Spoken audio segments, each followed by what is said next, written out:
You are the hero of your own story. I'm simply here to guide you.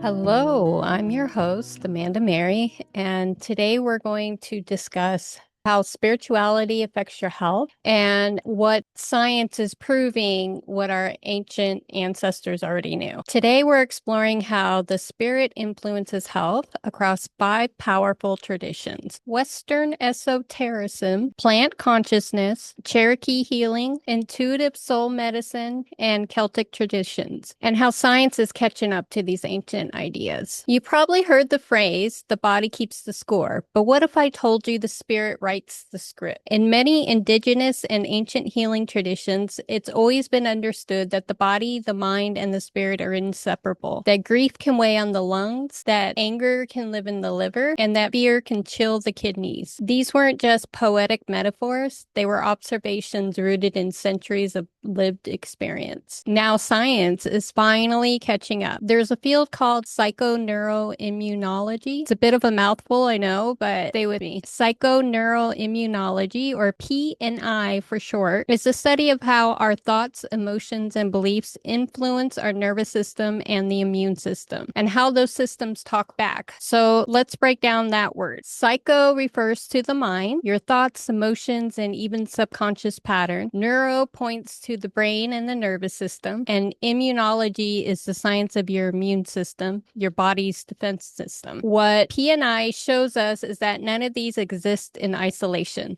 They're deeply connected. Your body listens to your mind, and your immune system listens to both. Studies in this field show that chronic stress and unresolved emotional trauma can suppress immune function, increase inflammation, and even change how your genes express themselves. Yes, your thoughts can literally alter your biology. On the flip side, positive emotional states like love, joy, gratitude, and even spiritual connection, they strengthen your immune system. They regulate your hormones and they support healing. Your beliefs aren't just in your head. They're in your bloodstream, they're your biochemistry, they're your frequency. And this is a return to spiritual integrity, because healing isn't always another supplement or protocol. Sometimes it's about coming back into alignment, mind, body, and soul. In today's episode, we're going to explore how different traditions have understood this connection, from Cherokee medicine to Rudolf Steiner's esoteric anatomy to modern energy medicine. And at the end, I'll share an invitation to a free meditation challenge designed to help you begin restoring your own energetic coherence. But first, let's ground this in science a little deeper. One of the most powerful thinkers who bridged spirituality and health was Rudolf Steiner, the Austrian philosopher and founder of the anthroposophical medicine. In his book, The Healing Process, Spirit, Nature, and Our Bodies, Steiner reminds us that the body is not just a machine, it's a sacred expression of the soul's journey. Illness, in his view, isn't just a malfunction, it's a message, a spiritual signal that something is out of harmony. He wrote, illness arises when the higher spiritual members of the human body begin to not work harmoniously into the physical and esoteric bodies. So I have another book right here sitting next to me. It was actually written by Thomas Mayer. He was a follower of, well, he's alive. He's a follower of anthroposophy. He's actually written a lot of books. But in here, I don't know how well you can read this. I'll have to put up a picture, but he displays the different members of the spiritual bodies, which is what Rudolf Steiner was talking about. But you have the etheric body, the I, which is it's kind of like an etheric ego, the body elemental being, the sentient body and soul members is another group. Then there's the higher I, and then you have your guardian angel, always touching these different spiritual members. People call these pieces a lot of different things. So essentially, all those cut up little pieces could be the whole thing together, could be called your aura. But they just break it down into layers, and each layer has a role. He doesn't talk about it so much in this diagram. Thomas Mayer doesn't, but Rudolf Steiner does speak about the astral body. And a lot of the times when we see a ghost, it's actually an astral body, and that is solely there. It's like a bridge between your physical body and your soul. And so it's kind of animalistic in nature. It's really there to just give the body energy and animate the body. And when you're sick, you do things to call the astral body closer to the physical body, which one of them would be warming up the body to call the astral body back. It's very simple to actually reinvigorate the body. That form of medicine actually gets into the how can you heal using spiritual methods, but also practical methods to encourage the body to heal. So I hope that I explained that well enough. So let's go ahead and keep going. In other words, when the spirit's rhythm is disrupted, it echoes into the nervous system, the immune system, and even the tissues. Steiner taught that the true healing requires spiritual participation, not just physical remedies. That means cultivating clarity, reverence, and inner alignment. Modern science calls this psychoneuroimmunology. Steiner called it spiritual embodiment. He believed that thoughts filled with fear or resentment could harden our life force, and that love, trust, and awe could restore it. And honestly, I've seen this in my own life and in the lives of my client. When someone reconnects with that sense of meaning or higher guidance, healing can accelerate in ways that are hard to explain, but impossible to ignore. So if you've been chasing healing but still feel like something's missing, this might be it. If Steiner showed us how the spirit affects the body, Garudis gave us a map for how plants help bring the spirit back into balance. In his book, Spiritual Properties of Herbs, Garudis wrote that herbs are not just chemical compounds, they are vibrational intelligences. Each plant carries a spiritual signature, a kind of energetic personality that interacts with our own biofield. So biofield is how science explains the aura, and they've come out with a bunch of machines or a bunch of techniques to monitor the biofield, and I'll get into that a little bit later. But he wrote, herbs are spiritual beings with etheric patterns that align human consciousness into higher realities. That's a big statement, but if you've ever sat with a plant in silence, if you ever felt a calm wash over you with lemon balm or a sudden inner clarity with rosemary, you've already experienced what he's talking about. Garudis believed that herbs work on multiple levels. Physically, they affect organs and systems. Emotionally, they help dissolve patterns. Energetically, they restore harmony to the aura and the chakras. For example, hawthorn isn't just for the heart muscle. It supports emotional healing from grief and abandonment. Mullein doesn't just help the lungs. It softens rigidity in the aura and invites divine presence. And actually, it can help soften rigidity in the joints too, which is a little known fact. But holy basil, also called tulsi, raises the frequency of the subtle bodies and enhances spiritual clarity. This is what traditional healers always knew, that plants are allies, not just for survival, but for soul level healing. And here's the key takeaway. You can't just heal the body without the spirit, and you don't just take herbs, you build a relationship with them. Next, I want to share something from the book called Cherokee Medicine Man, a memoir that opened my heart in a deep way to what it means to live in right relationship with self, with land, and with spirit. There's something profoundly humble about listening to medicine people speak, not just about healing, but about being in harmony with life itself. One of the most beautiful books I've read in this vein is Cherokee Medicine Man by Robert J. Connolly. It's not a textbook. It's a story, a journey into the life of a man initiated into the spiritual medicine ways of the Cherokee Nation. In it, you don't find protocols or product lists. What you find is something deeper, a lived understanding that healing is a relationship with spirit, with the earth, with the unseen world. There's a passage that struck me. The sickness may not be in the body. Sometimes the sickness is in the story, and a person has to remember who they are before they can remember how to be well. That stopped me in my tracks, because many of us are trying to heal symptoms without healing the story beneath it. The story of separation, of disconnection, of carrying pain that isn't even ours. In the Cherokee tradition, illness is often seen as a disruption in spiritual alignment, a break in the sacred agreement between the person and the natural world. The work of the medicine man isn't just to prescribe herbs, it's to help the soul find its way back to balance. Healing might include ceremony, prayer, song, touch, silent. It might include plant medicine, yes, but only as part of a greater relational web that includes ancestors, animals, dreams, and sacred places. This isn't a romanticized return to some imagined past. It's an invitation to remember that spirit has always been part of the medicine. And in many ways, it's what modern science is starting to rediscover through fields like epigenetics, energy medicine, and of course, psychoneuroimmunology. When we talk about spirit affecting health, there's no way to leave out Edgar Cayce, the sleeping prophet. Cayce gave over 14,000 medical readings in a trance state, many of which diagnosed illnesses remotely and suggested remedies that baffled doctors at the time. But they worked. What's more compelling than the remedies, though, is the why behind the illness. Cayce consistently emphasized that illness begins at the soul level. He said, spirit is in the life and mind is the builder. The physical is the result. Let that land just for a minute. Your physical body is the result of what your spirit is processing and what your mind is believing.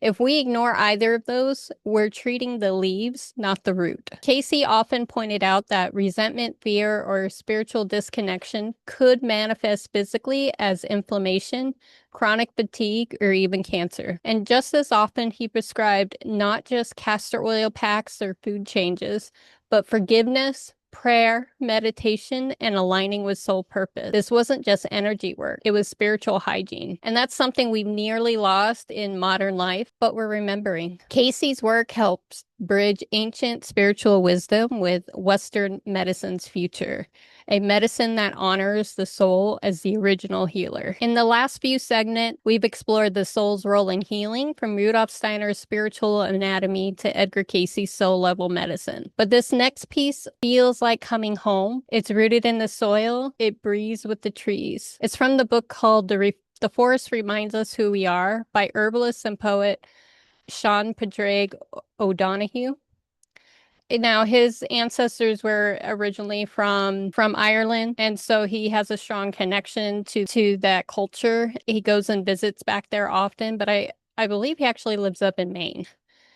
And I hope I pronounced his name correctly, because while I'm strongly Irish myself, I don't actually speak the language. In his book, he weaves together plant medicine, nervous system awareness, and Celtic soul lore in a way that feels honestly like remembering something ancient inside your own body. The forest doesn't just teach us what to take, it teaches us how to belong. That's one of the quotes from his book. One of the core teachings in this book is the Celtic idea of the three cauldrons. These aren't physical organs, but energetic centers within the body. The cauldron of warming lives in the belly. It governs survival, grounding, digestion, and vitality. The cauldron of motion rests in the chest. It holds our capacity for emotion, love, connection, and breath.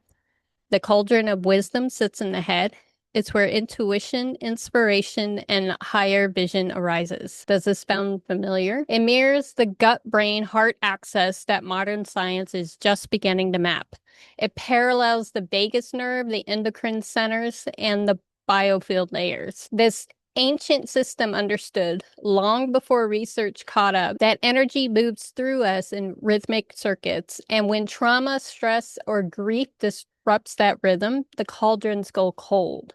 And so healing becomes a warming process, not just in the physical sense, but spiritually, reigniting your purpose, your connection, your belonging. O'Donoghue writes about the herbs like hawthorn or mugwort don't just act on organs, they speak to these inner cauldrons. They reawaken what the body already knows. They remind us of our original harmony. So if you felt ungrounded, disconnected, unsure of where to begin, maybe the question isn't what's wrong with me. Maybe the question is, which cauldron needs warming? And what would happen if you tended to that with rhythm, breath, and presence? That's exactly what we're exploring together in the meditation challenge. Because remembering who you are isn't a mental process, it's something your whole body recognizes, like a familiar drumbeat in the forest. So by now, you might be wondering, if the spirit affects the cells, how exactly does that happen? How do thoughts, belief, grief, or connection move from something invisible to something that impacts immune cells or organ function? Science is slowly catching up to what indigenous and energetic medicine systems have always known. We are surrounded and saturated by energy. Modern researchers call it the biofield. It's the measurable electromagnetic field that surrounds and interpenetrates the body. It's the measurable electromagnetic field that surrounds and interpenetrates the body. And it's real. It's not just mystical language. We now have the technologies that can actually monitor the field. The BioWell, developed by Dr. Konstantin Kurokov, uses gas discharge visualizations to capture images of the body's energy output.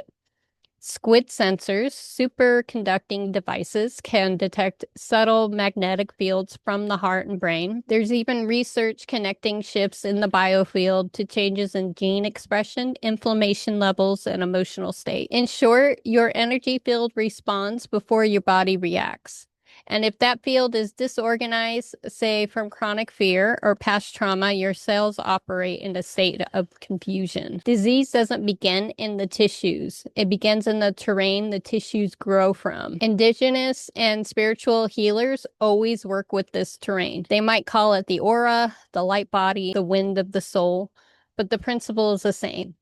The spirit informs the matter. So when we talk about breathwork, grounding, and herbal rituals or prayers, it's not just self-care. We're literally shaping the field our cells respond to. And when that field is coherent, your body can finally rest, finally regenerate, finally feel safe enough to heal. Okay, we've covered a lot of ground: spiritual anatomy, frequency medicine, indigenous wisdom, and the deep intelligence of the forest. But you might be wondering, how do I actually begin to reconnect with this rhythm in my own life? Here's the good news. You don't need to force anything. This isn't another thing to add to your to-do list. This is about remembering what's already possible inside you. So let me offer you 3 small ways to start today. The breath reset. Take 1 slow breath in. Let the exhale be longer than the exhale, because we don't fully breathe in our everyday lives. And often we leave carbon dioxide in our lungs because we don't fully exhale. And that can actually trigger depression. So just once a day, remembering to fully exhale, maybe do a couple of breaths like that, like 3 times. And you've already shifted your nervous system. You can use herbal connection, brew a cup of chamomile, hawthorn, or holy basil. As you sip, bring your attention to your heart. Ask the plant to show you what coherence feels like. So this is a practice that when you get a teacher or an herbal teacher, at least this is what I did. I can't speak for all teachers, but usually they have you sit down with an herb, maybe give you a drop of the tincture, and you sit with it with your eyes closed, and you feel how it moves through your body. Some people are more sensitive to this technique than others. And a lot of that is just reconnecting with your body, being present within your body. You can tell like what the herb is doing inside of your body. It really is it's a practice all on its own, reconnecting with your body and being inside of your body. And that's really what that practice is about. They didn't really go into that, but when you are present within your body, you are present in the moment also, instead of living in anxiety, which is the future, or depression, which is the past. You're able to make better decisions. In the herbal world, it also gives you a better understanding of how herbs work in the body. And another thing that you can practice is journaling. So you could try, where am I leaking energy trying to be someone I'm not? Let that answer rise from your belly, not from your brain, and just free write it down. You don't have to like think before you write, just free write. So I'd like to invite you to my beginner-friendly meditation challenge over on Substack. You don't need fancy gear. You don't need to sit still for an hour. You just need to show up honestly, imperfectly, and with your breath and a little willingness. We start together, we return to rhythm, 1 breath at a time. This challenge is designed with beginners in mind. It's taking place in Substack because it's much easier to reach people on that platform, but also feel a sense of community, which is more than I felt on other platforms. I feel like I'm talking to nobody, especially on Facebook these days. I'm friends with all these people and I never see their posts. It's terrible. But if I follow somebody on Substack, I see their stuff.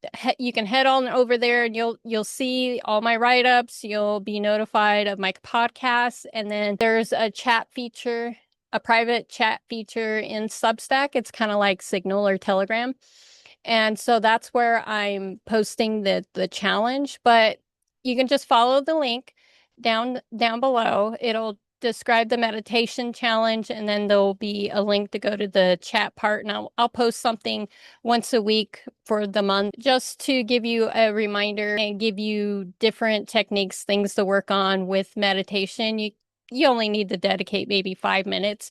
But if you want to do like a full 20 minutes, all of it makes a difference, whatever you can actually do. And then also, if you decide that you really love my work, Substack also has a feature to where for the price of a cup of coffee, you can get special write-ups that are only for paid members, but also it helps support my show and it helps me put out free content to everybody else. So anybody who decides, they appreciate my work, you can join you could do the monthly membership, and then that allows me to keep going. I hope you guys got a lot out of this. You can always email me questions that you have, or maybe even a topic that you'd like me to discuss, and I'd be happy to read those. So I wish you well. Have a beautiful day, and bye.